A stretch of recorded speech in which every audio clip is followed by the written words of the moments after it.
The first thermite charge turned the eastern gate to slag at 3:47 a.m. Siobhan felt the heat before she heard the explosion, a wall of orange fire rolling through 3 centuries of iron and blood ward, glass shattered somewhere below. The ancient windows, blessed by 17 dead priests, exploding inward like screaming mouths. Then the gunfire started. Heavy caliber, silver-tipped. She knew the sound the way mortals knew their mother's voice. She didn't run toward the throne room. She walked. Gideon would be there. With her. The mortal whose heartbeat he'd chosen over 300 years of Siobhan's loyalty. Let him hear those boots coming up the stairs. Let him wonder, for one delicious moment, if his queen would save him or watch him burn. The second charge detonated. Closer now. The floor trembled beneath her feet. Siobhan smiled. She'd given Octavio Moser the detonation sequence herself. The Stronghold had stood since 1743. 17 kings had bled to build it. 43 mortals had died sealing the foundation stones with marrow and prayer. Their screams still echoed in the basement on cold nights. If you knew how to listen, the iron gates alone had taken a decade to forge cold iron, blessed iron. Iron that screamed when touched by anything holy or unholy alike. Siobhan remembered watching the final rivet driven home. Remembered thinking nothing would ever breach those gates. Octavio Moser's thermite cut through them in 11 seconds. She counted each one from the gallery overlooking the great hall. Below, the coven scattered like rats fleeing a sinking ship, younger vampires, barely a century old. Still soft with the memory of mortality shrieked as silver shrapnel tore through the windows. Their flesh sizzled. Their blood turned to steam. The old ones moved faster, smarter, but even they couldn't outrun what was coming. Moser had brought an army. Drones with thermal imaging, snipers with silver phosphorus rounds, vehicles modified for urban extraction and vampire cremation. She'd given him everything, floor plans, feeding schedules, the location of every escape tunnel except one. That one she needed. If you've ever been betrayed by someone you'd burn the world for, you already know what happens next. Subscribe now because loyalty has a price, and tonight the bill comes due in blood and ash. Hit like if you understand that the cruelest revenge isn't murder. It's making them need you while you destroy everything they love. Drop a comment and tell me, would you save the one who broke you, or would you let the hunters take what's left? The throne room doors were reinforced oak, 3 inches thick, carved with protective sigils that had held for centuries. Siobhan pushed them open with one hand. Gideon stood at the window, amber eyes scanning the flames below. His massive silhouette was carved against the firelight, shoulders broad enough to block doorways, hands that had crushed skulls and cradled her face with equal ease. And beside him, clutching his arm like he was salvation instead of damnation, stood Arya Egan. Pregnant, terrified, heartbeat thundering at 142 beats per minute. Siobhan could hear every single one. They breached the east gate. Siobhan's voice cut through the chaos bleeding out from below, flat, informational. The voice she'd used for 3 centuries to deliver war reports to her king-enemy positions, casualty counts, the names of traitors who needed to disappear before dawn. Gideon turned, his amber eyes not red yet. He hadn't fed tonight, too busy with his mortal distractions, swept over her with something that might have been relief. Might have been suspicion. After 300 years, she could read every flicker of his face. Right now, his face said he didn't know whether she was his salvation or his doom. Good. Let him wonder. How many? He asked. 40, maybe 50. She stepped into the room, her heels clicking against marble that had been laid when Mozart was still composing. Her silver eyes catalogued everything. Arya's position 3 feet from the secondary exit, close enough to grab if needed. The distance to the window, 12 feet, too far for a mortal to jump and survive. The smell of the pregnant woman's fear sweat mixing with something else. Something clinical. Antiseptic. Wrong. They're using silver phosphorus rounds. The younglings in the east wing are already ash. Arya made a sound. Small. Wet. The kind of sound prey made when it finally understood it was being hunted. Siobhan didn't look at her, refused to acknowledge the creature that had stolen her king's attention. The mortal was nothing a mayfly, a heartbeat, a warm body that would rot and fade while Siobhan endured forever. And yet Gideon had looked at this mayfly like she was the sun he'd been denied for 3 centuries. The tunnels, Gideon said. He was already moving, one massive hand closing around Arya's wrist with a gentleness that made Siobhan's fangs ache. The mortal stumbled, her swollen belly throwing off her balance. 6 months pregnant, maybe 7. The child's heartbeat was faster than the mother's, a hummingbird trapped inside a sparrow. The river exit collapsed. Siobhan walked to the window, watching the hunter vehicles pour through the ruined gates like black beetles streaming through a wound. No plates. No mercy. No hesitation. These weren't amateurs. These were Moses' elite, the ones who burned 3 covens in Eastern Europe last year. The ones she'd been feeding intelligence to for 6 weeks. Moses' people detonated the Foundation supports 20 minutes ago. The whole Eastern Tunnel network is flooded. Anyone who went that way is already drowning. A lie. She'd told Moses to leave the North Tunnel intact, told him exactly where she'd be leading her king. Gideon's jaw tightened. The stubble on his face he'd stopped shaving when Arya arrived, stopped caring about the small rituals of their shared existence. Couldn't quite hide the old bite marks beneath, Siobhan's marks, from decades past, from centuries of shared blood and shared thrones, when he'd still looked at her like she was the only thing in his world worth seeing. Before the heartbeat, before the mortal, before everything shattered, then we fight through 50 hunters but silver rounds and thermal targeting.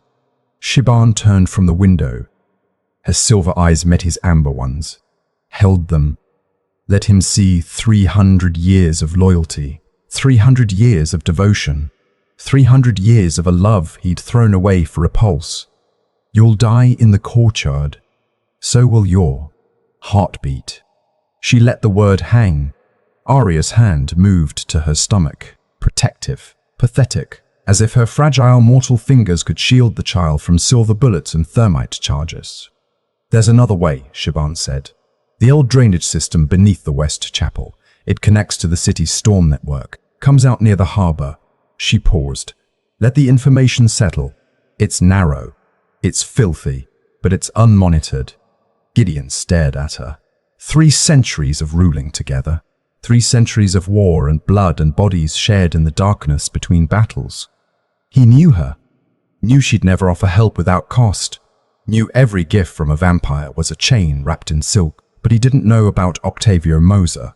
He didn't know she'd spent 6 weeks planning exactly this moment when her beloved king would need her more than he'd ever needed anything. Why? He asked. Siobhan smiled. Cold. Perfect. The smile she'd worn when they'd conquered the Eastern Territories. The smile she'd worn when they'd executed the last pretender to his throne. Because I swore an oath to protect my king. She glanced at Arya, just a flicker, just enough to let the mortal see the contempt beneath her composure. Even when he makes choices that deserve consequence. The building shook. Closer now. The hunters were inside the main hall. Gideon grabbed Arya's arm and moved toward the door. Siobhan followed. The hunt had begun. The West Chapel was 3 corridors and 2 staircases from the throne room. Siobhan made them take the long route.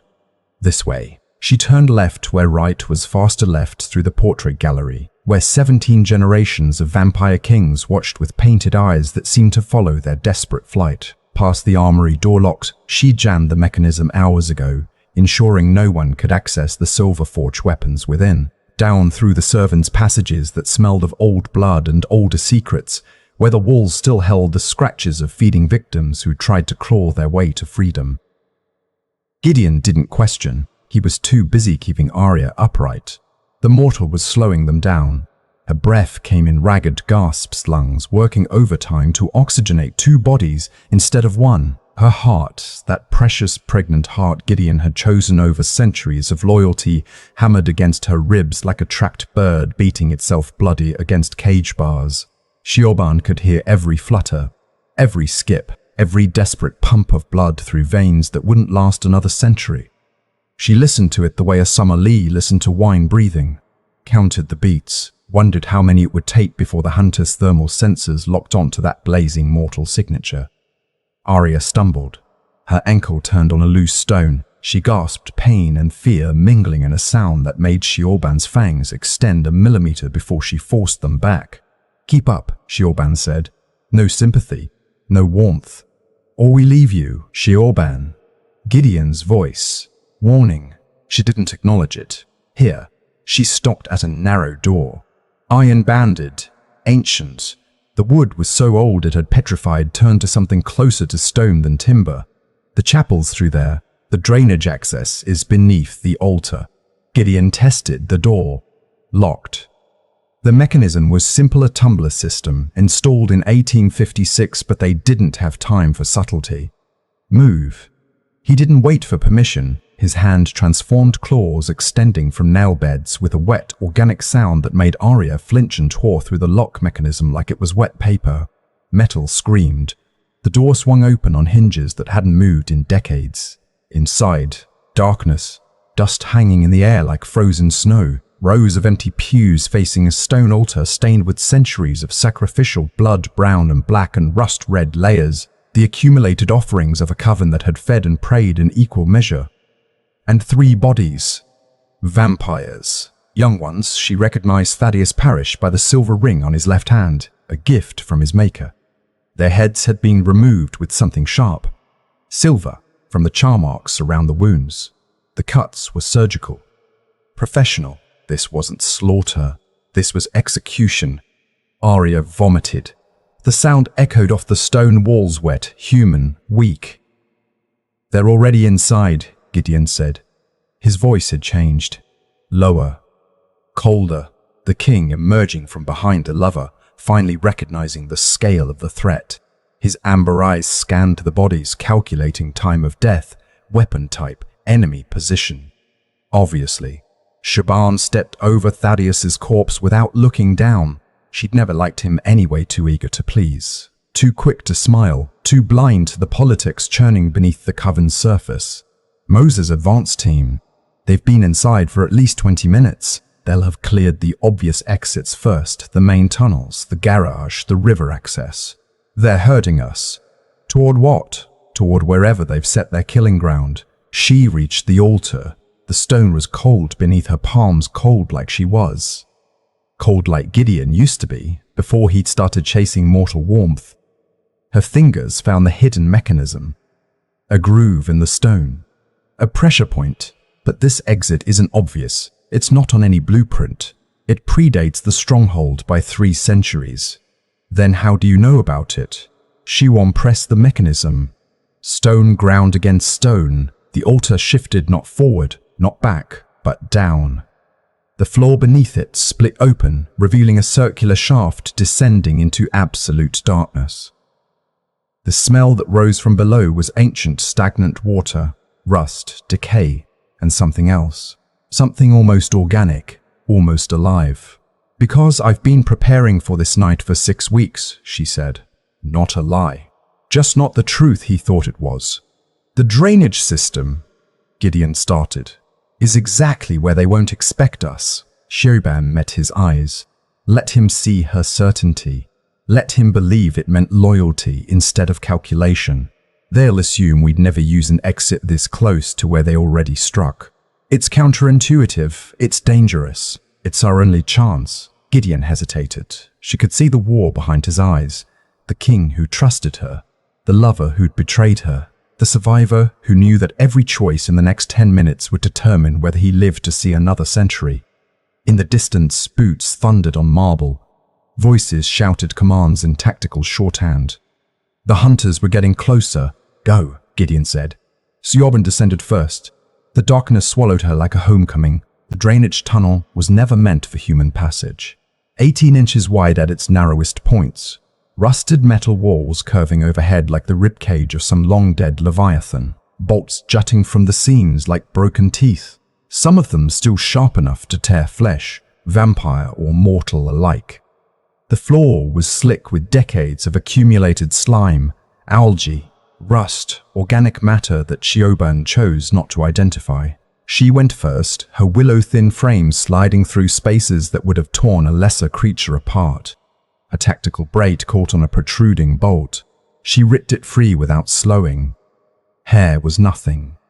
Hair grew back. 3 centuries had taught her to sacrifice everything that wasn't essential. Behind her, Arya whimpered. Behind Arya, Gideon bled, his wounded shoulder the silver phosphorus round he'd taken somewhere in the portrait gallery. She'd heard the shot, but hadn't seen it land, was leaving a trail. Black blood on rusted metal. A breadcrumb trail for anyone with eyes to follow. Siobhan catalogued the information without comment. Let him bleed. Let the poison spread. Let him grow weaker with every meter they crawled through this tunnel she'd chosen specifically for its difficulty. Keep moving. Her voice echoed off the metal, distorted and cold, flat, tactical. The voice of a queen who'd led armies through sieges that lasted decades, who'd ordered executions without flinching, who'd loved one man for 3 centuries and was now systematically destroying everything he valued. 30 meters to the junction, then we climb. I can't, Arya's voice cracked. Shadowed. The sound of a mortal reaching the limits of her endurance. I can't breathe. The walls, they're too close. Then don't breathe. Move. Siobhan heard the mortal's heart stutter, arrhythmia, stress-induced, dangerous in her condition. The child's heartbeat wavered in response, its rhythm faltering like a drummer losing time. Good. Let the pregnancy fail. Let the pregnancy fail. Let the heartbeat that had stolen her king finally, mercifully stop. No. Not yet. Not until Gideon understood what he'd lost. Not until he'd crawled through every meter of darkness, bled from every wound, and realized that his precious mortal prize was the reason his kingdom had burned. Then she would let the heartbeat stop. The tunnel groaned, metal flexing against metal. The sound was almost organic, almost alive. And for a moment Siobhan felt the weight of the city above them, millions of tons of concrete and steel and human indifference, pressing down on this forgotten artery that had once carried waste and now carried kings. She stopped. Behind her, Arya collided with her legs, the mortal's hands hot, so unbearably hot against Siobhan's cold skin scrabbled for purchase. Why are we stopping? What's quiet? She listened. Above them, footsteps, heavy boots on concrete. The vibration traveled through the tunnel walls, through the metal she pressed her palm against, through 3 centuries of predator instinct that had kept her alive when younger vampires had burned. Musa's hunters had found the maintenance access. They were sweeping the tunnels, methodical, professional, using the exact search pattern she'd described to Octavio during their 3rd meeting, the one in the abandoned warehouse where she'd traded the coven's feeding schedule for a promise that Gideon would suffer before he died. They're above us, Gideon said. His voice was wrong. Thinner. The silver spreading through his bloodstream, poisoning him cell by cell. He needed to feed. Needed blood, ancient blood, powerful blood to burn away the toxin before it reached his heart. He wouldn't ask her. He would never ask her again. I know they're above us. Siobhan started moving, faster now, her hands and knees finding purchase on the slick metal. I told Mosa the maintenance system was collapsed, flooded, impassable. Silence from behind. Then, quiet enough that only vampires could hear. You planned for this. Not a question. Hit like if you're realizing the queen isn't running from the hunters. She's running with them. Hit like if you do the same thing. Siobhan smiled in the darkness. Her fangs caught the faint light filtering from somewhere ahead, phosphorescence. Or perhaps the glow of the city bleeding through cracks in the tunnel system. I planned for everything. The shaft curved upward ahead. Ancient iron rungs jutted from the wall, a maintenance ladder installed when the drainage system was built, back when London above them was still burning coal and killing children in factories. Siobhan's claws found the first rung, tested it. The metal groaned but held. She climbed. Below her, Arya struggled. The mortal's hands soft, uncalloused. The hands of someone who'd never fought for anything in her short life slipped on every 3rd rung. Her pregnant belly pressed against the ladder, making the climb awkward and dangerous. Her breathing was a constant ragged counterpoint to the silence of the tunnel. Gideon came last, one arm useless, one arm doing the work of 2. His blood left black smears on the runza ladder marked with his suffering. leading up toward a city that didn't know 3 monsters were rising from its sewers. At the top, a grate. Siobhan pressed her ear to the cold metal. Listened. Rain. The patter of it on concrete somewhere above. Distant traffic, the hum of a city that never truly slept. The mechanical heartbeat of civilization continuing its indifferent rhythm while kingdoms burned underground. She pushed. The grate gave way with a shriek of rusted hinges. They emerged into an alley. Narrow. Dark. The Westbrook industrial district abandoned warehouses with broken windows like missing teeth. Empty lots reclaimed by weeds and rats. The kind of place where bodies disappeared and questions never got asked. Steam rose from grates. Graffiti covered every surface. The rain fell in sheets, cold and indifferent. Siobhan had chosen this exit specifically. It was 4 blocks from the first ambush point. "We need to move," she said, water already streaming down her face, her tactical braid heavy and dark against her back. "Moser will regroup. He'll have vehicles on the main roads within. Stop." Gideon's hand closed around her arm. His grip was weaker than it should have been. The silver was winning. His skin, normally cold as marble, was feverish now. His body burning through its reserves, trying to fight the poison. His amber eyes were starting to flicker toward Rhett, the beast inside him, waking in response to the threat, demanding blood and violence and survival. "Why?" he asked. "You sold us to the hunters. You led us into a trap. You wanted me dead." His red amber eyes burned into her silver ones. "Why save us now?" Siobhan looked at him. 300 years.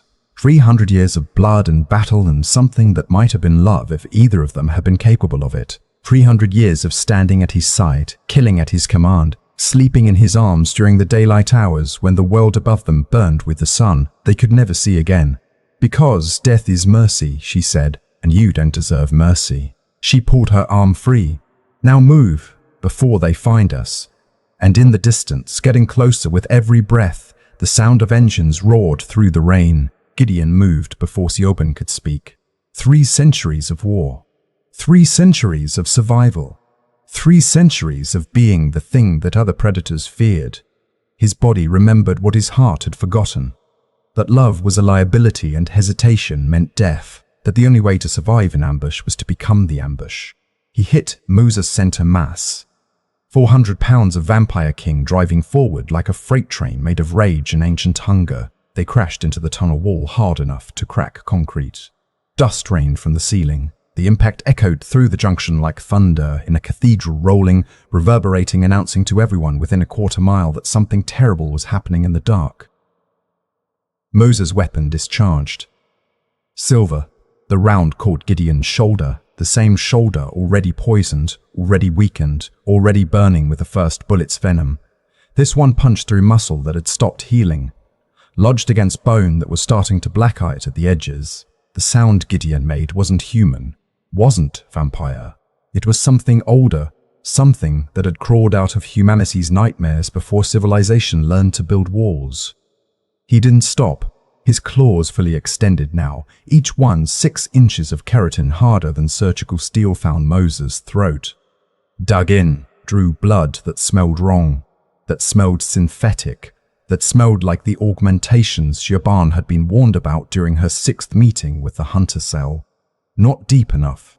Moser twisted beneath him. The subdermal sensors along the hunter's jaw flared blue, reading Gideon's movements, predicting his next strike, adapting in real time to combat patterns that had been killing humans since before electricity was discovered. The technology was cutting edge.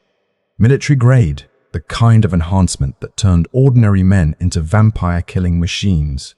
Siobhan had helped design the targeting algorithms herself. Moser's knee came up, modified, reinforced with titanium alloy and hydraulic assistance. It caught Gideon in the ribs with a sound like a car crash, metal meeting meat, physics defeating flesh. Something cracked. Several somethings. The king staggered, blood black, ancient, carrying the power of 17 bloodlines poured from his shoulder, from his side, from wounds that should have been healing but weren't. The silver was in his system now. Really in it, spreading through his bloodstream like fire through dry timber, poisoning every cell it touched, turning his immortal body against itself. Run.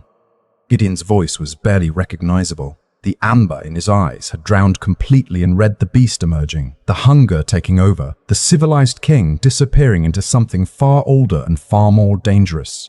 Siobhan, get her out. Her.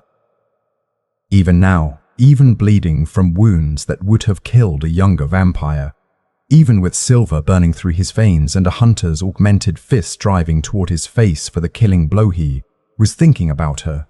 The mortal, the heartbeat, the woman who had stolen 300 years of devotion with nothing more than a pulse and a pregnancy. Siobhan grabbed Arya's wrist. The mortal's skin was burning hot, feverish almost. Her heart was hammering so hard. Siobhan could feel the vibration through her grip, could feel the blood rushing through veins that were so close to the surface, so fragile, so easy to open. The hunger stirred in Siobhan's chest, not for the woman, for the blood, for the life that pulsed just beneath that thin layer of mortal skin. Move. She didn't wait for acknowledgement, didn't wait for the mortal to catch her breath or find her footing or process the violence happening behind them. Her legs carried them forward through the junction, past the rusted maintenance ladder that led to nowhere, into the narrower passage beyond that she'd walked twice in the past month, memorizing every turn.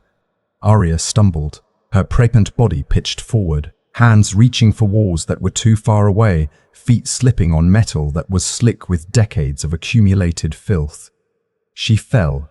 Siobhan hauled her up by the arm. Hard enough that something in the mortal's shoulder made a wet popping sound. Hard enough that Arya cried out a sharp animal sound of pain that echoed through the tunnel like a beacon for anyone listening. I said move. Behind them, the wet sounds of combat. Flesh hitting flesh with impacts that would have shattered human bones, the scrape of claws on augmented armor, the muffled discharge of a weapon. Once, twice, 3 times, 4.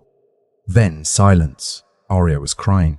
Siobhan could smell the salt, could taste it on the air, could track each tear as it rolled down the mortal's cheek and fell to join the filth beneath their feet.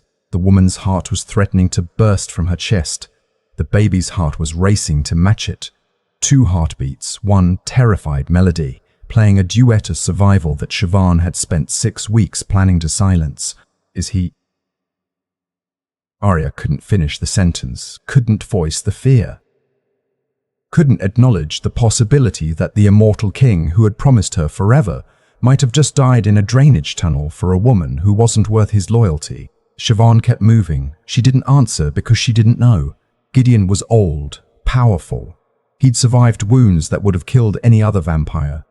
But silver phosphorus was designed specifically to prevent vampire regeneration, and Moses' augmentations were the most advanced she'd ever encountered. A perfect fusion of human technology and anti-vampire weaponry. She'd done that. She'd given Moses everything he needed to kill a king. And now... Footsteps behind them. Heavy. Uneven. Dragging. Gideon. Dragging. Gideon. Still alive. Still following. Still too stubborn to die. Siobhan allowed herself a small smile. Good. He caught up to them at the filtration junction. The space was larger here, a circular chamber where 3 tunnels converged, designed to handle overflow during the city's worst storms. Ancient machinery lined the walls, pumps that hadn't functioned in decades, pressure gauges with needles frozen in place, valves crusted with rust and time. Water dripped from somewhere above a constant rhythm, almost peaceful. Almost like rain. Gideon's shoulder was a ruin. The silver phosphorus had done its work with surgical precision. The entry wound had expanded, the flesh around it turning black and necrotic, dying even as the rest of him struggled to survive. Char marks spread outward from the bullet holes like lightning frozen in flesh-dark veins of poison radiating toward his heart, his spine, his brain. His left arm hung useless at his side, the fingers twitching occasionally with nerve damage that might never heal. His eyes were full red now. The beast had risen completely. The civilized king, the one who quoted poetry and collected art and had once spent a decade learning to play the violin, was gone. What remained was older, purer, a predator stripped of everything except the hunger that had kept their kind alive for millennia. He needed blood, ancient blood, Powerful blood, blood that carried the strength to burn away poison and knit together wounds that would have killed anything else. He needed to feed not on mortals, whose thin blood would only slow the poison, but on something old, something with enough vitality to save him. Someone like Siobhan. Arya ran to him. The mortal's hands, those soft, useless, heartbreakingly human hands, fluttered over his wounds like birds, uncertain where to land. She couldn't staunch vampire bleeding, couldn't extract silver without the proper tools, couldn't do anything except weep and whisper his name with a devotion that made Siobhan want to tear out her throat. Gideon, Gideon, please. Tell me what to do. Tell me how to help. I'm fine. A lie. A magnificent, stubborn, idiotic lie. They all knew it. The poison was visible now, darkening the veins in his neck, creeping toward his jaw. Moser, dead, Siobhan said. For now. Gideon's red eyes found hers, held them. The beast recognized her, recognized the queen who had fought beside him, bled beside him, slept in his arms during the daylight hours when the world above burned with the sun. They could never see again. For now, he repeated. His heart was still beating when I passed the junction. Augmented, redundant cardiovascular system with synthetic backup. She shrugged, a gesture of calculated indifference. He'll be up in 20 minutes. Maybe less. His neural implants will have already transmitted our position to his team. They know exactly where we are. They're just waiting for him to recover so he can lead the extraction personally.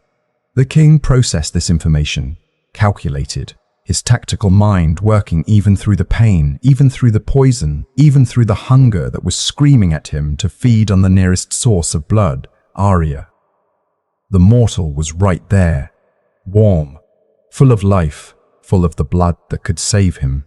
Siobhan saw his nostrils flare, saw his fangs extend another centimeter, saw the war happening behind his eyes, the beast demanding survival, the man demanding restraint. How many more? He asked. Between us and the harbor? Siobhan tilted her head, considering. 12, maybe 15. They've got the storm drain exit covered, snipers on the warehouse roofs, UV floodlights rigged to motion sensors, silver wire stretched across every possible escape route. Then we find another way. There is no other way. Arya's sob echoed off the junction walls, a wet, broken sound. The sound of someone finally understanding that there was no escape, no rescue, no happy ending where the monster saved the princess and they lived forever after. Gideon stepped toward Siobhan, close enough that she could smell his blood, ancient, powerful, carrying the essence of 17 generations of vampire kings. The blood she'd tasted 1,000 times during centuries of shared existence. The blood he now let a mortal touch without earning the right. You know this tunnel system, he said. Low. Dangerous. The voice of a king who was starting to suspect the truth but didn't want to believe it. You always know the tunnels. Every coven we've conquered. Every stronghold we've built. You map the darkness before anyone else even knows it exists. I do. Then find us another exit. Siobhan smiled. There's one, she said. An old overflow pipe. Industrial runoff from the factories that used to operate here before the district was abandoned. Comes out beneath the Westbrook Bridge where the support pillars meet the water. She paused. Let the information settle.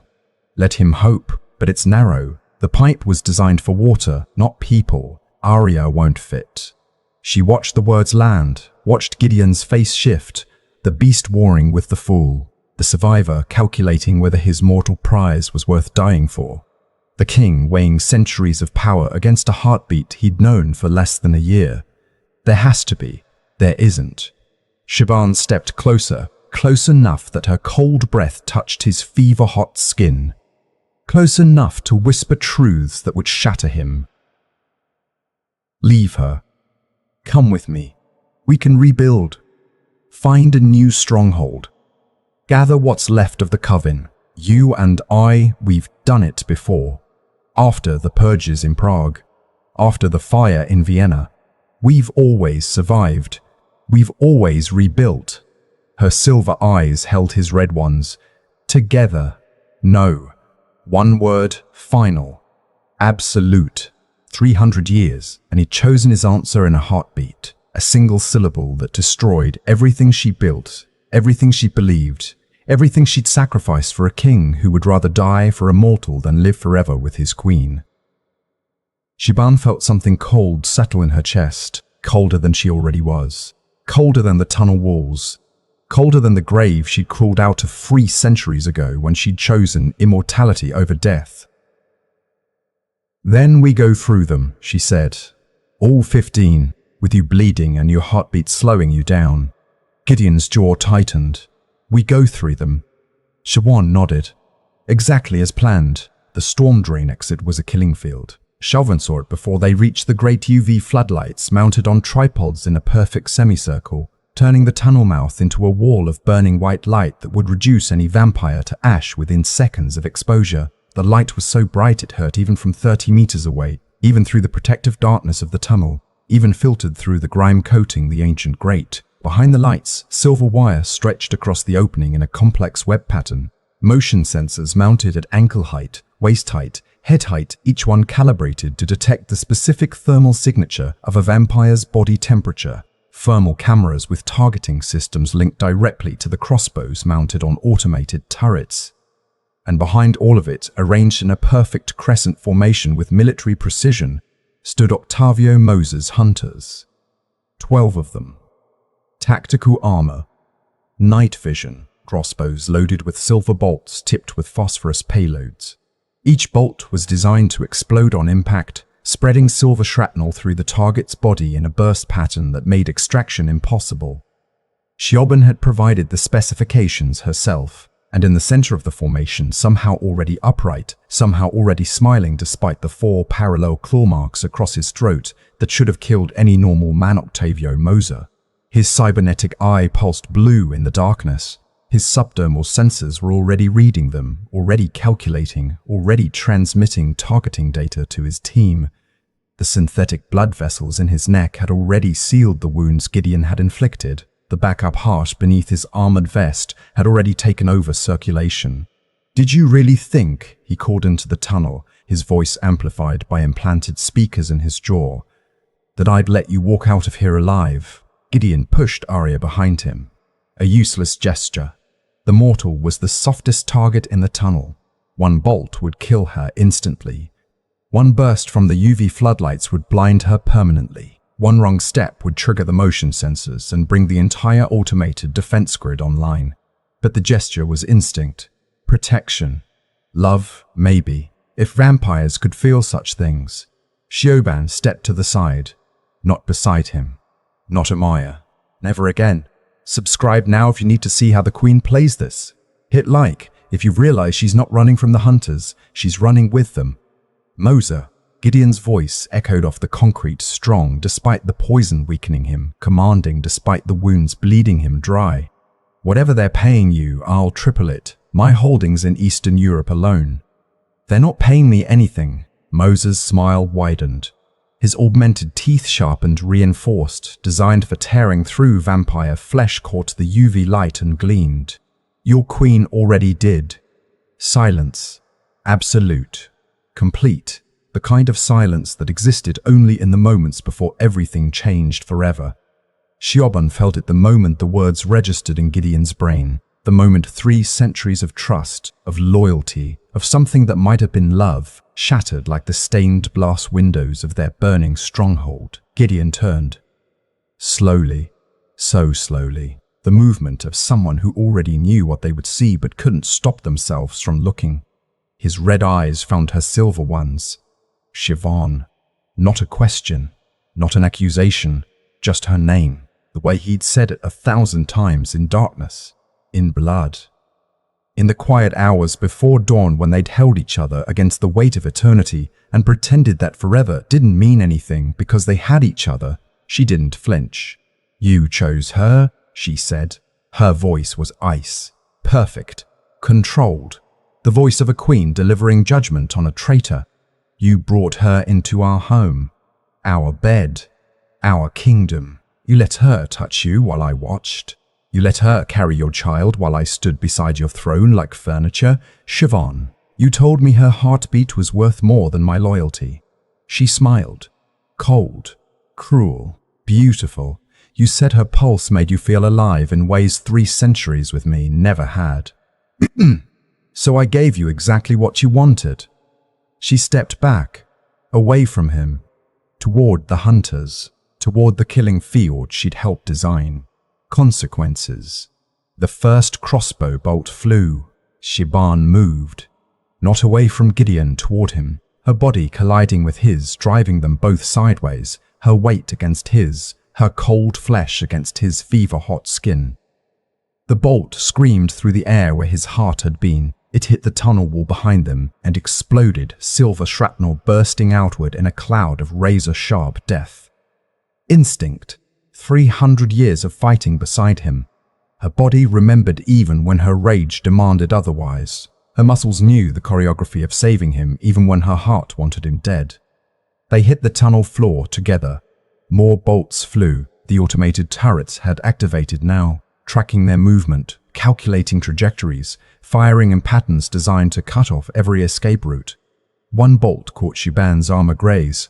Nothing serious, barely more than a scratch, but the phosphorus payload ignited on contact with her flesh. Fire bloomed across her bicep. She bit back the scream and rolled, smothering the flames against the wet concrete. Another bolt buried itself in the ground where Arya had been standing. The mortal had frozen deer in headlights, prey confronted with predators, her soft mortal brain unable to process the violence happening around her. She was screaming. Gideon was bleeding, and Siobhan was calculating.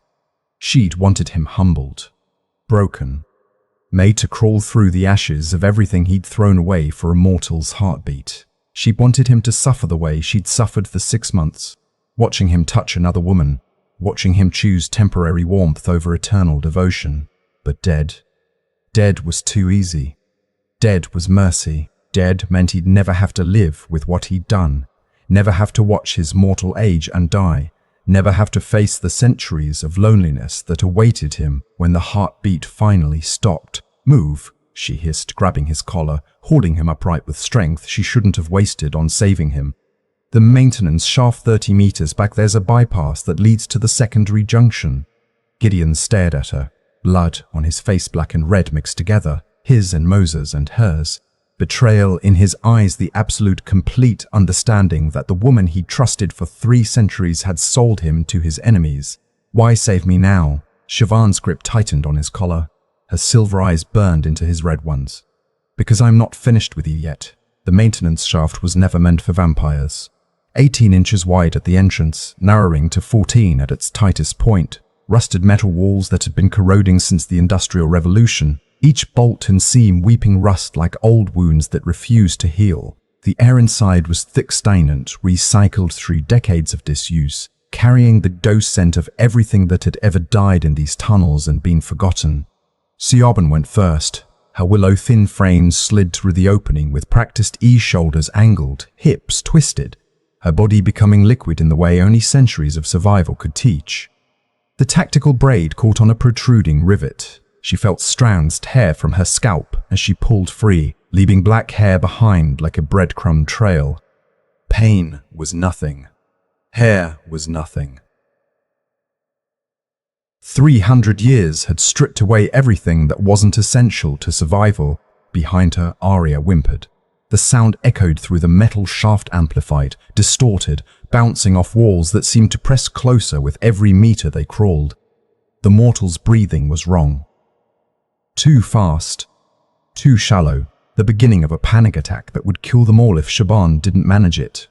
Breathe through your nose, Siobhan commanded. Her voice was flat. Clinical. The voice of someone who had witnessed 1,000 mortals die of 1,000 different causes and had stopped caring about any of them. 4 counts in. 4 counts in. Your heart is already straining from the pregnancy. If you hyperventilate, you'll pass out. If you pass out in this shaft, I'll have to drag your unconscious body through 30 meters of rusted metal. It will tear your skin. You will bleed. Every vampire within half a mile will smell you. Arya's breathing stuttered, caught, then slowly began to regulate. Fear was a useful tool. Siobhan had learned that lesson early. Behind Arya, Gideon bled. His wounded shoulder scraped against the metal walls with every movement, a wet, grinding sound that made even Siobhan's ancient stomach twist. Black blood smeared across rust. The phosphorus in his wounds had stopped burning, but the silver was still spreading. She could smell it now, mixed with his blood, the acrid chemical scent of poison working its way toward his heart. "Keep moving." Her voice echoed off the metal, distorted into something that sounded almost inhuman. 30 meters to the junction. Then we climb. Then we run. In that order. Questions later. "I can't." Arya's voice cracked. The words dissolved into something that was half so, half scream. "The walls are too close. I can feel them pressing. I can't breathe. I can't." "Then don't breathe. Move." Siobhan heard the mortal's heart stutter. A dangerous arrhythmia. The kind that killed pregnant women in hospitals with full medical teams standing by. The child's heartbeat faltered in response, its rhythm destabilizing in sympathy with its mother's terror. Part of Siobhan wanted the heart to stop, wanted this fragile, temporary creature to simply cease existing, taking with her the obsession that had stolen Gideon's attention. It would be easy. All she had to do was stop moving, let the mortal's panic consume her, let the hunters catch up. But that wasn't the plan. The plan required Gideon alive. Suffering. Understanding. The plan required him to crawl through darkness, bleed from wounds that wouldn't heal, and realize, meter by agonizing meter, that his choice had consequences. Dead was easy. Living was punishment. The shaft groaned around them, metal flexing against metal, stressed by weight it was never designed to bear. For a moment, the walls seemed to contract, the space becoming smaller, the air becoming thinner, the darkness becoming absolute. Siobhan stopped. Why? Arya collided with her legs again. The mortal's hands hot, feverish, slick with sweat grabbed at Siobhan's calves. Why are we stopping? Quiet. She listened. Above them footsteps. Heavy boots on concrete, moving in a surge pattern she recognized. The vibration traveled through the shaft walls, through the metal pressing against her palms, through centuries of predator instinct that had kept her alive when entire covens had burned. Musa's hunters were sweeping the tunnels. Methodical, professional, using the exact grid pattern she taught Octavio during their 5th meeting when she'd traced the coven's escape routes on a paper map and explained which ones could be collapsed with minimal explosive charges. "They're above us," Gideon said. His voice was wrong, thinner, weaker, the vocal cords struggling against poison that was slowly paralyzing his throat.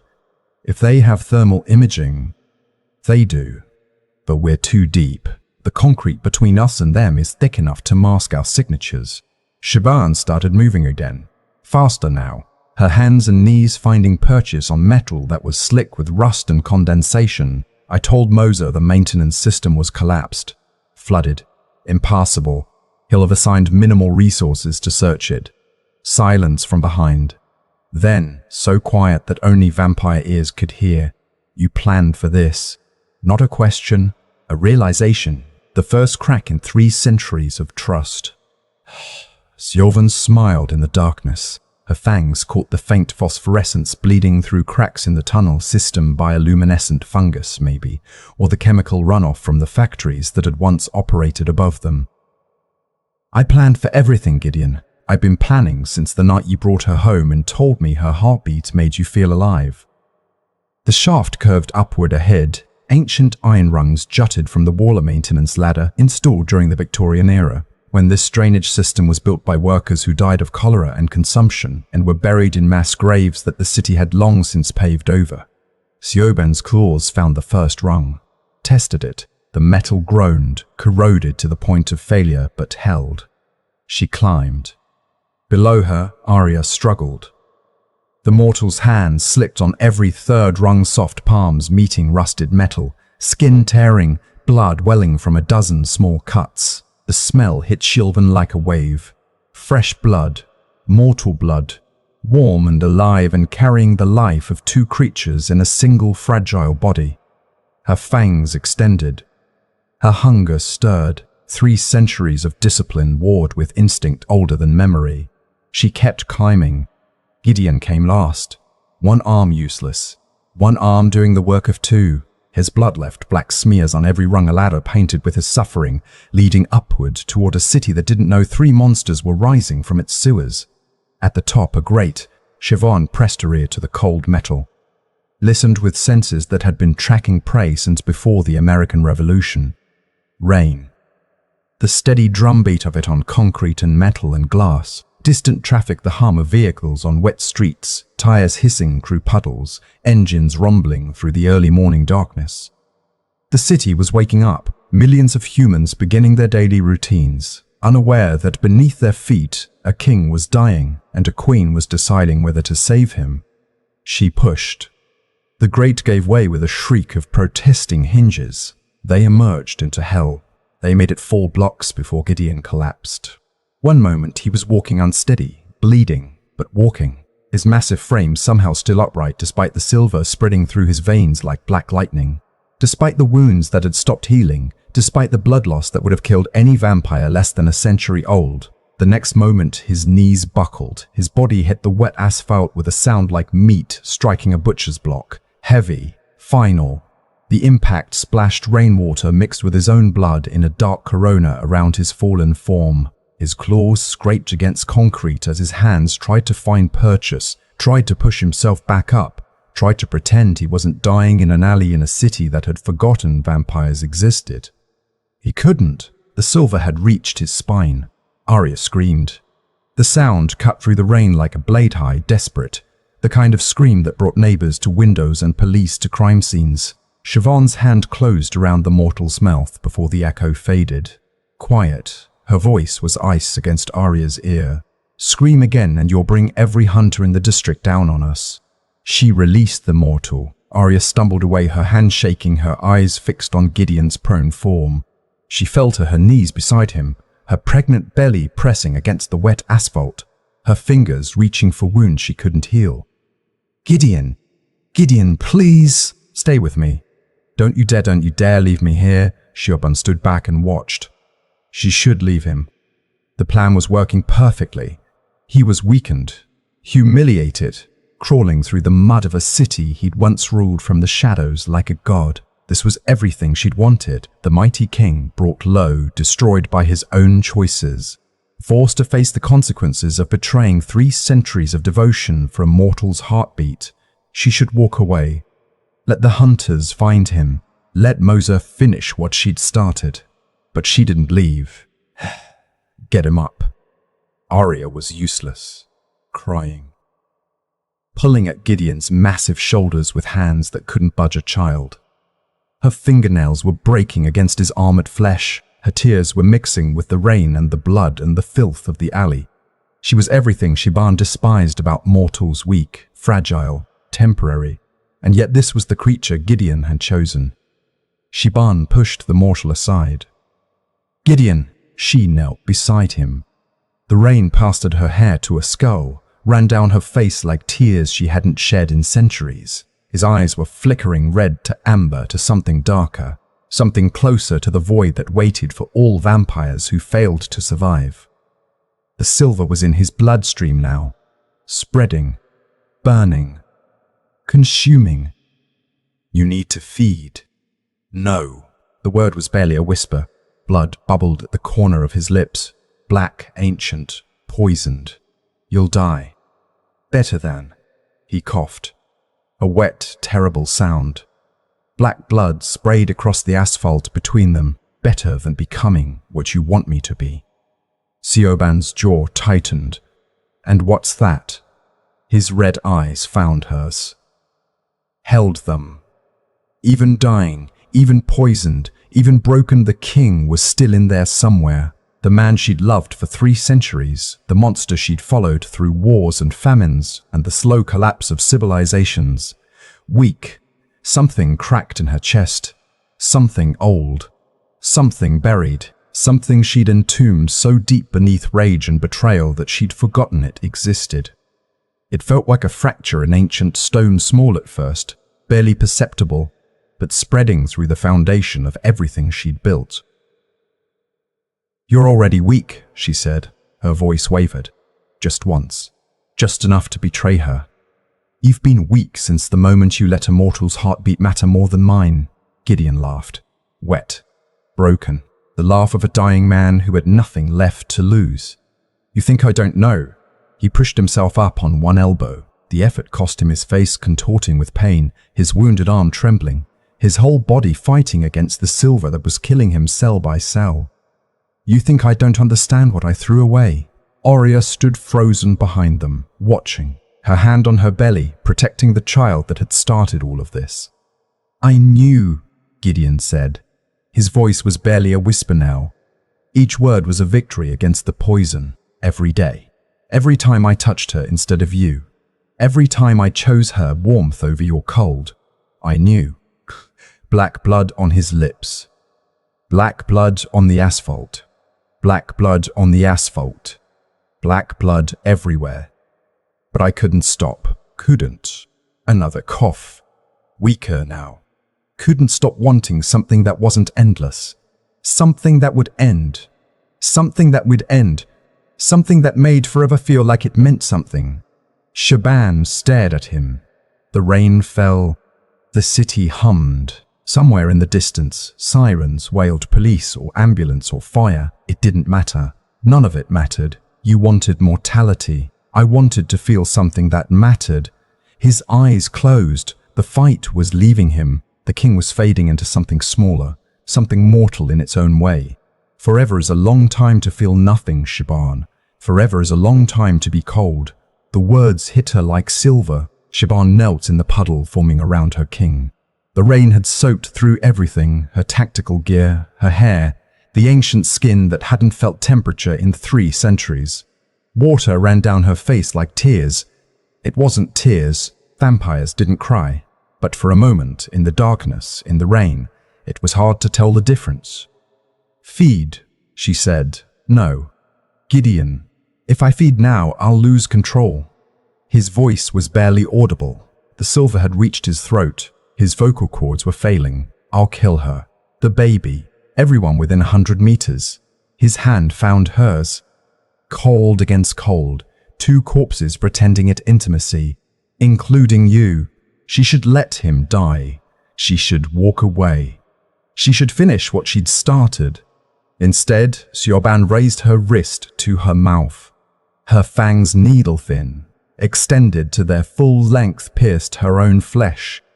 The pain was sharp, familiar, almost comforting. Black blood welled from the wound, ancient blood.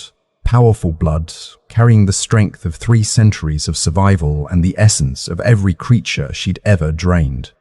Then feed on me. Gideon's red eyes opened. She saw the war happening behind them. The beast demanding survival at any cost.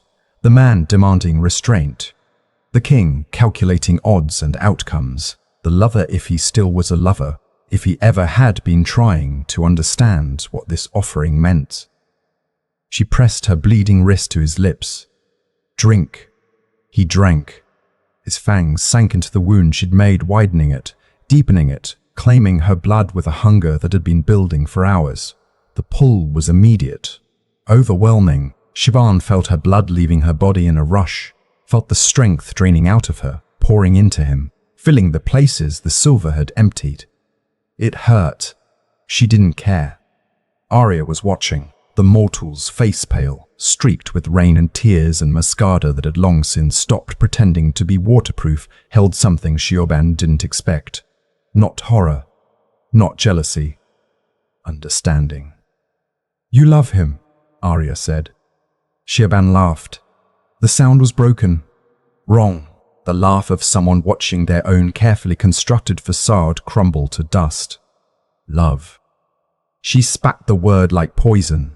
Love is what mortals call it when they don't have words for obsession, for hunger, for the need that doesn't die even when it should.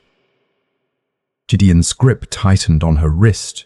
His fangs pulled deeper, her blood flowed faster. 300 years, Siobhan continued. Her voice was weakening. She was giving too much, more than she should. I stood beside him, bled for him, killed for him, burned cities for him, destroyed civilizations for him. and he looked at me like I was furniture, like I was a weapon in his arsenal, like I was. Convenient. The rain fell harder. Then you came. Siobhan's silver eyes found Arya's brown ones. Human eyes. Mortal eyes. Eyes that would dim and fail within a few decades while Siobhan's remained unchanged forever. With your heartbeat, your warmth, your expiration date, and suddenly I was nothing. Suddenly 3 centuries of devotion meant less than a pulse. Arya didn't look away. I didn't ask for this. No, Siobhan's voice was barely a whisper now. Gideon had taken too much. Was still taking. You just took it. Gideon released her wrist. He was breathing again. Steady, strong. The grey was fading from his face. His eyes were amber, now not red. Not the beast, but something in between. Something almost human. Siobhan. His voice was hoarse, rough. The voice of someone returning from the edge of death. I never stopped, don't. She stood, staggered. The blood loss was significant. She'd need to feed soon, or she'd be as weak as he'd been. Don't pretend you love me while you chose her. I didn't choose her over you. You brought her into our bed. I brought her into our world because she was dying. Gideon pushed himself to his feet, unsteady but standing. His wounds were closing slowly, the silver damage still present, but the bleeding had stopped. The pregnancy. Something's wrong with it. Human doctors couldn't. He stopped, swallowed. Black blood still stained his lips. I thought our healers could save them both. Siobhan went still. You never told me. Would you have listened? The rain answered for her. Somewhere in the distance, engines roared. Moses' vehicles, hunting, searching, getting closer with every passing second. We need to move, Siobhan said. But she didn't move. She stood in the rain, looking at the king she'd betrayed, the mortal she'd tried to destroy, and the truth that had been hiding beneath all of it.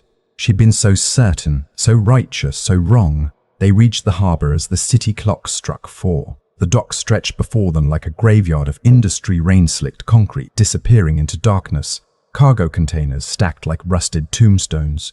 Cranes looming overhead like the skeletal fingers of giants long dead. The water beyond was black and churning. Waves slapping against pylons with a rhythm that sounded almost like a heartbeat. Almost like the heartbeat that had started all of this. A single fishing vessel bobbed against the pier. Small, unremarkable, the kind of boat that crossed the channel 100 times a week without anyone asking questions. The captain owed Siobhan a debt of life saved during the purges of 1987, when hunters had swept through the coastal cities and vampires had died by the hundreds. She'd called in the favor 3 weeks ago. Before the betrayal, before the blood, before everything. There, Siobhan pointed toward the vessel. Her arm was heavy. The blood loss from feeding Gideon had weakened her more than she'd anticipated. Her vision was starting to blur at the edges. She needed to feed soon, or she'd be useless. The captain will take you across the channel. Safe house on the other side. New identities, new territory. You can rebuild from there. Gideon stopped walking. Us? His amber eyes caught the distant harbor lights, reflecting them back like coins at the bottom of a wishing well. You said, you, not us. Siobhan didn't answer. Behind them, getting closer with every heartbeat, the sound of engines roared through the rain. Moses' vehicles. 8 blocks away maybe. 7. The thermal cameras would be scanning. The drones would be launching. The hunters would be loading silver rounds into weapons designed to kill creatures exactly like them. Siobhan, go. She turned to face the direction they'd come. The direction the hunters would emerge from. Headlights cutting through the rain like the eyes of predators. Her fangs extended. Her claws emerged from nail beds that had been tearing apart enemies since before the French Revolution. I'll hold them here. You'll die. Maybe. She smiled. Cold, perfect. The smile of a queen who had stopped calculating outcomes and started accepting consequences. But you'll live. Both of you. Her silver eyes dropped to Arya's belly, the swell of it beneath the mortal's soaked clothing. The the heartbeat she could still hear beneath the rain and the engines and the city's endless mechanical pulse. All three of you, Arya's hand moved to her stomach, protective, instinctive. The gesture of a mother who didn't yet understand what she was protecting. Why? The mortal's voice cracked. Rain ran down her face like tears. Or maybe they were tears. Siobhan couldn't tell anymore, couldn't bring herself to care. After everything you did, after you sold us to the hunters, why save us now? Siobhan looked at her. Really looked. Not at the rival. Not at the heartbeat that had stolen her king. At the woman. The fragile, temporary, terrifyingly mortal woman who had somehow become the center of a 300-year love story she'd never asked to join because I was wrong. The words felt like broken glass in her throat. Each syllable tore something loose inside her, some piece of the certainty she'd carried for 6 months, some fragment of the righteousness that had justified everything she'd done. About you. About him. About what I thought I deserved. Now go, before I remember all the reasons I should let you die. Gideon stepped toward her. His wounds were still healing slowly, the silver damage refusing to fade completely. His left arm hung at his side, the muscles responding but weakened. His face was pale even for a vampire, the blood loss he'd suffered still evident in the shadows beneath his eyes. But he was alive. She'd saved him, after everything, after the betrayal and the blood and the carefully constructed trap that should have destroyed him. She'd saved him. Come with us. I can't. Why? Because Moza won't stop. Her voice was ice. Practical, the voice of a queen making tactical calculations, even as her chest cracked open. He'll chase you to the ends of the earth. He has the resources, the technology, the obsession.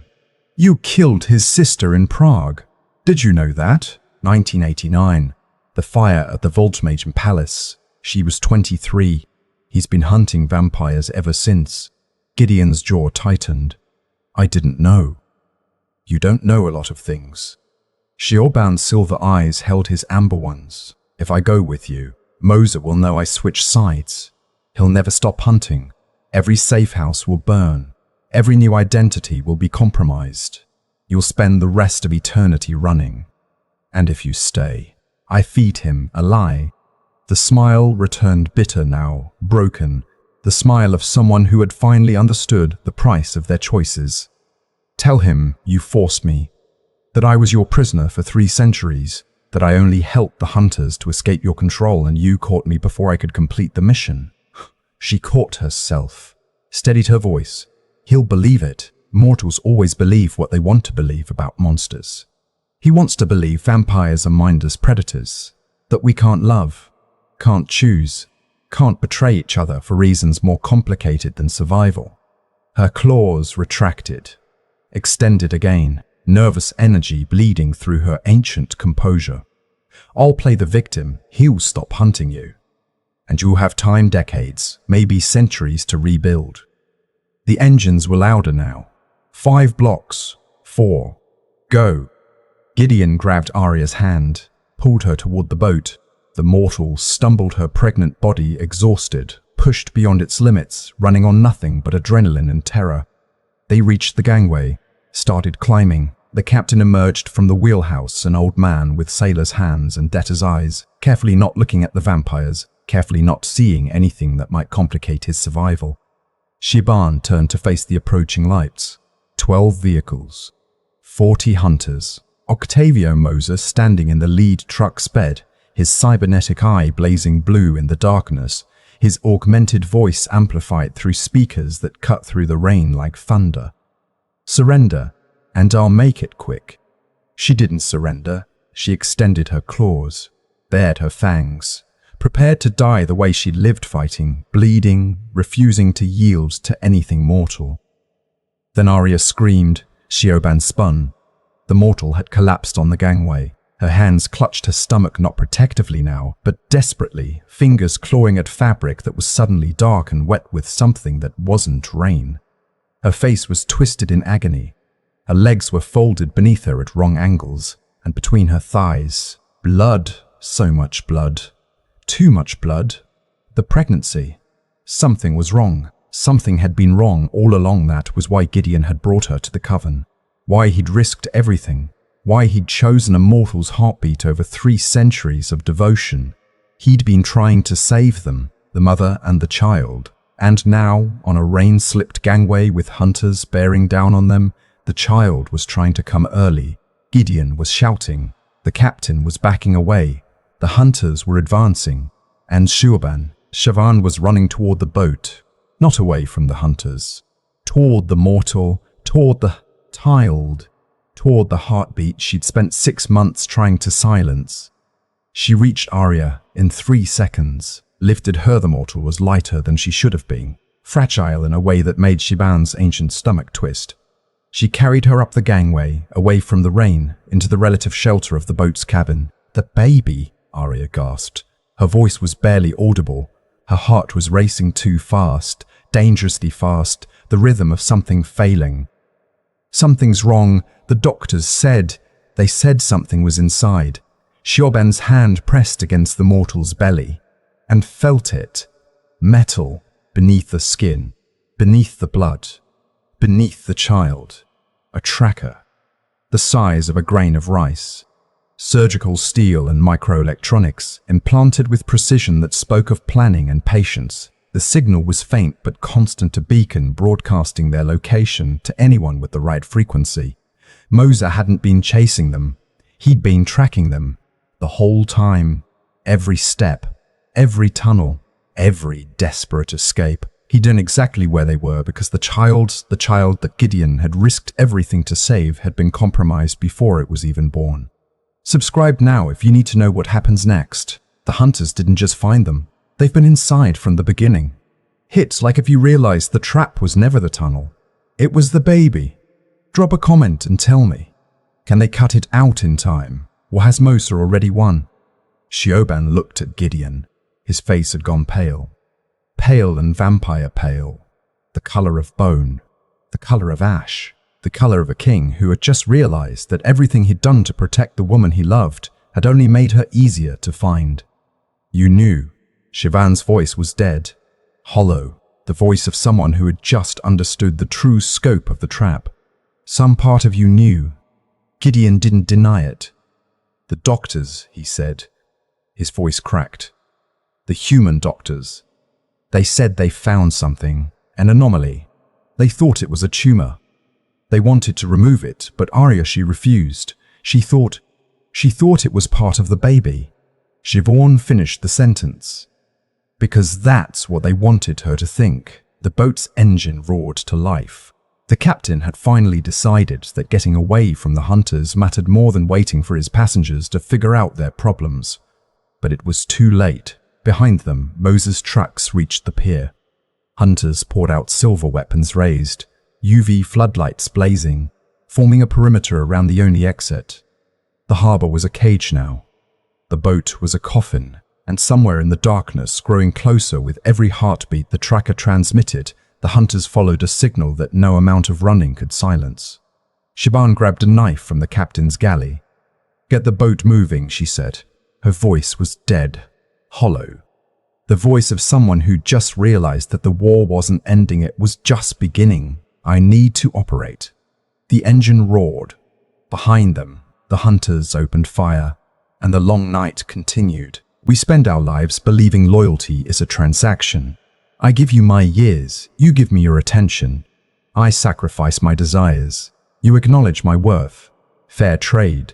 Equal exchange. The mathematics of devotion reduced to a ledger that must always balance. A spreadsheet of emotional debts that someone eventually will have to pay. But loyalty isn't a contract, it's a gift. And gifts don't come with receipts. Siobhan spent 3 centuries keeping score. Every battle fought was a point in her favor. Every enemy destroyed was a deposit in the account. Every night spent guarding a throne she believed she'd earned the right to share another entry in the ledger that Gideon would eventually have to honor. He never did. Not because he didn't value her, but because value and obligation are different currencies. You can treasure something without owing it anything. You can love someone without being required to prove it on their schedule, in their preferred format, according to their invisible terms. The hardest truth isn't that people betray us. It's that they were never obligated to stay loyal in the first place. We create these contracts without telling anyone. We sign agreements in our own hearts and then rage when the other party doesn't honor terms they never knew existed. We build invisible prisons of expectation and then punish our loved ones for failing to escape cells they never knew they were in. Siobhan told herself she was owed 3 centuries of service, 3 centuries of devotion, 3 centuries of watching over a king who never asked for her protection, never signed her contract, never agreed to her terms. She was owed nothing. None of us are. The question isn't whether someone owes you their loyalty. It's whether you can keep giving yours without requiring repayment. It's whether your love is conditional or unconditional, and whether you have the courage to be honest about which one you're actually offering. That's the difference between love and transaction. Love gives without counting. Loyalty stays without keeping score. And the people who matter, they choose you not because they owe you, but because they want to.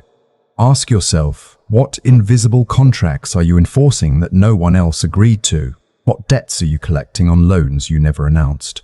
What loyalty are you demanding that was never promised? Sometimes the person who betrayed you was just someone who never knew they'd borrowed anything in the first place. And sometimes the cruelest thing we can do is finally admit that the contract we've been clutching was only ever signed by ourselves.